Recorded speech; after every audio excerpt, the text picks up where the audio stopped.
Welcome to the Dateable AF podcast, because women dating women is wild, wonderful, and occasionally a disaster.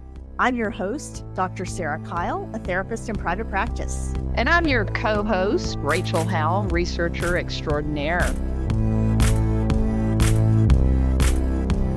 Hello, everyone, and welcome to the after party for the Dateable AF podcast. We are doing an after party this week for season 2, episodes 10 and 11. So we're going to be talking to you about the episode we did about That's Not a Boundary, Babe. And we're also going to be doing an after party for our discussion about ethical non-monogamy, open for business. So we did get some interesting feedback from you guys about both of these topics.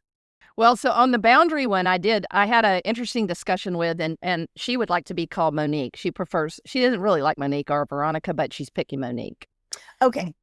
That she recently is gone through a divorce and with her wife. It's been about a year, but the divorce was it was not her idea, and it's broken her heart. And their families were very intertwined. And on the social media, the families all are connected to her ex. We'll just call her Veronica. And so her concern, her troubles around it is just that whenever they're weighing in this very effusive way about what's going on with her ex, that it still feels really hurtful to her. And so she's not mad, and she's not asking them to not be connected to her ex-wife, but she is needing them to consider her feelings right now and sort of tamp down their effusive nature towards her ex. And we didn't talk about sort of the impact in that way on that episode, and that might be a different discussion. I don't know. This is actually a great example of how you could ask for what you need, and then how you could set a boundary around it that just has to do with your behavior. This brings up an interesting principle that I remember kind of from my undergrad days of social psychology, and that is that it's a natural assumption that if you're my friend, then my enemies are also going to be your enemies. So if we're friends or we're family and someone hurt me, then you got to take my side and defend me. And this is sort of tapping into that feeling of, oh, I got divorced from this person, but my family didn't get divorced from them. But I want my family to take my side. So I think, my heart goes out to Monique in this, because it can be really hard to see that your family's still connected with that person that you're now disconnected from. So That makes a lot of sense. And I think that there are two ways to go about this. One, that you could just be transparent with your family and say, I'm still kind of heartbroken about this. And when I see you being happy for my ex that she's moving on, or happy for her good fortune or whatever's going on, that it stings a little bit. It's hard for me to see that, and just let them know. And if it continues, then you might have to just take steps to protect yourself and maybe not follow these people on social media, or mute them for a time until you're not quite so raw about it.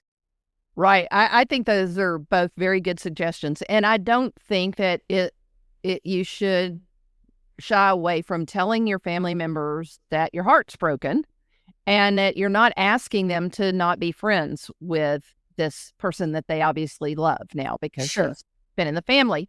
But there's a distinction between just things that you can handle right now emotionally related to it. Yeah. And eventually that will change, and hopefully they'll respect it. But you do have the option of sort of hiding them on the socials for a while. Yes. And it is interesting, on our boundaries episode, I had several people push back on my idea that setting a boundary isn't about changing someone else's behavior. And I think it's funny that I had actually some almost arguments about this. They're like, no, it is. And one of the people that I spoke with said that they would rather, they were specifically using my example of, if I'm in a situation where everybody's drinking a lot of alcohol and I don't enjoy that, then I'm just going to leave. And this person said, if I was one of those people that was drinking too much, I would rather you say, hey, would you stop drinking because I'm not enjoying your behavior? And I thought that was very interesting that they would rather know that they were negatively impacting someone than to just have that person remove themselves from the situation. So anyway, if anybody else has ideas about that, I'd love to hear them. But I would not be inclined to ask someone to change their drinking behavior. I would rather just kind of let you be you, and then I'll stay or go as I see fit. That person may be an anomaly. They may be someone who, if they are drinking in their behavior, if they are already in their drinking deep enough that their behavior is annoying, the chances of them then hearing your request as a good request is almost nil. I mean, that's so unlikely. But maybe they're the one person. But I think that is a shot in the dark right there. I think you're right. Well, it's interesting. We need to have an anonymous name like Veronica and Monique for our male listeners, because a friend of ours that's a guy, and it's actually a friend that we were traveling with last week, and he had listened to the episode, and he said we were in a situation where people were having drinks at dinner, and he said, "Am I getting close to that line? Because I don't want I don't want you to leave and go to bed." I was like, "You're fine, honey." If you're still have about 4 more drinks in order to cross that line, so you're still doing fine. If you are aware enough of your surroundings and conscientious enough to ask about it, then you are likely not in your cups too much. Yes, I would wholeheartedly agree. So anyway, but that was interesting. And then, so moving on to our conversation about open relationships. Girl. Did you get some shit about that? I did. Well, what was funny was I didn't get opinions about it, but I did get all sorts of comments. One is people were horrified about my snafu in group text. And then but then I got a lot of questions about, hey, where is that place where swingers meet? Because I want to be sure I don't go there. And I'm like, right. Oh, yeah. They're dressed up and go there tomorrow night. They don't want to go there. I'm like, you're making a reservation right now. Exactly. Well, let's just say that if you've ever gone there, then you obviously didn't know that that's what was happening. So don't worry about it. They're not going to prey on you. It's when you go there looking for it that you're going to see it. And let me just say, I have been there again, but not to swing. Really? Do tell. not as a swinger. But you say I was taken on a date there, and we were not. It's a very nice date spot. There is a distinct difference in the way that swingers dress. I do say that than the normal patron that's just coming in to have a nice meal. I mean, I feel like you're stereotyping swingers right now, but I don't know. Let's just say that they may be spending a little more time at Victoria's Secret than I do. They might be. Yep. Well, I don't think swingers are typically predatory, so I don't think you have to worry about that. If that is not what you're looking for, you're not going to find it. But if it is what you're looking for, then text us and we'll tell you the restaurant to go to in Austin about this.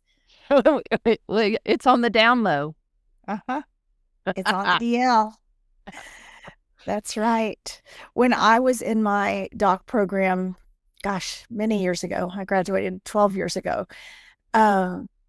I met a couple who owned a swinger bar here in Austin. And I don't know if it still exists or not, but apparently they were making a pretty good living off of it at the time. Well, and last night I was having a meal with my stepdaughter, and she's 27. And she said she was shocked to learn that her age folks are getting into swinging. Interesting. I know why I do not like this term. This term just evokes some kind of 70s something. I don't know, but can we come up with a better term for this? Nobody will know what we're talking about. Exactly. We'll just have to keep on saying swinging. Yep. So, all right, you young people, more power to you. Swing away. Swing away while you still got the energy. Once you get to our age. It's a horrifying thought. One partner's complicated enough. So enjoy it while you can, kids. Because when you get to be our age, and if you long for stuff you didn't do, chances are you you've aged out of it. It's too late. Is there a senior swingers club? I don't know about you, but I don't want to go to it. I want to go to the one where everybody's hot, young and hot. They won't let us into that one anymore. Why the hell do I want to go look at a bunch of people my age? It's like the Golden Bachelor. It's really nuts. Somebody asked me if I watched the Golden Bachelor, and I was like, hell no, nobody knows to watch those people making out. Just to clarify, those people being my age. No, Heck no. It's too late for us. I'm going to where those 27-year-olds are. They're just going to have to create a little observation area where we can all go in with our walkers. That's okay. That's okay. And make it wheelchair accessible. And then, then they can even put us in a little glass room. That's all right. We don't get to participate, but we can watch. They need to be sure they have paddles there, the craft paddles. Yeah, exactly. In case some of us. Oh my God. Oh God. All right, we got to stop. We got to wrap this up. Keep your comments coming, y'all, because we like to have some food for thought for our after party episodes. As always, thank you for listening to our Dateable AF podcast, where we help you find your happy ending. And remember, be bold, be kind, and for the love of queer dating, don't text your ex. Stay dateable. AF.